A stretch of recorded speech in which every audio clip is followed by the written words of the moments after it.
আসসালামু আলাইকুম। আজকে আমরা আরেকটা গুরুত্বপূর্ণ কাজ দেখতে যাব, কিভাবে ডকুমেন্টের ওয়াটারমার্ক দিতে হয়। ডকুমেন্ট ওপেন করার পরে এই পেজ লেআউটের আন্ডারে ওয়াটারমার্কে ক্লিক করব। আমরা কী রকম ওয়াটারমার্ক নিব সেটাতে ক্লিক করব, অথবা কাস্টম ওয়াটারমার্কে যে আমাদের লেখাটা কি হবে, টেক্সট হবে নাকি কি হবে, এই লেখাটা আমরা এখানে লিখব। যেমন কম্পিউটার টেকনোলজি, যে কোনো একটা লিখলাম। লেখার পর আমরা এটাকে ওকে দিব।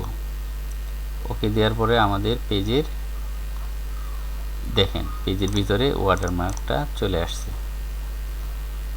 এই ওয়াটারমার্ক দেওয়া হয় যেন কেউ কপিরাইট না করতে পারে, নিজের কোম্পানির নাম ওয়াটারমার্ক দেওয়া হয়।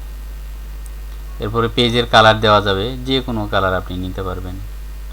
এখানে মোর কালার, ফিল কালারের মধ্যে আপনি বিভিন্ন ধরনের টেক্সচার ইউজ করতে পারবেন, পার্টিকেল প্রিসেট ইউজ করতে পারবেন, বিভিন্ন ধরনের যে কোনো কালার আপনি সেট করতে পারবেন ডকুমেন্টে। এরপরে আপনি পেজের বর্ডার দিতে পারবেন। এখানে বিভিন্ন ধরনের বর্ডার আছে, ডট। এরপরে আপনার এই আর্টে গেলে বিভিন্ন ধরনের আর্ট বর্ডার আছে, যে কোনো বর্ডার আপনি সিলেক্ট করে ওকে দিলে আপনার এই যে পেজের দেখেন চারপাশে বর্ডার চলে আসছে, পেজের বর্ডার চলে আসছে।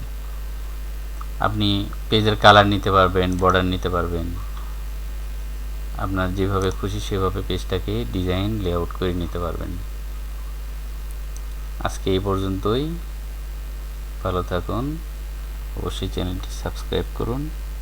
আসসালামু আলাইকুম।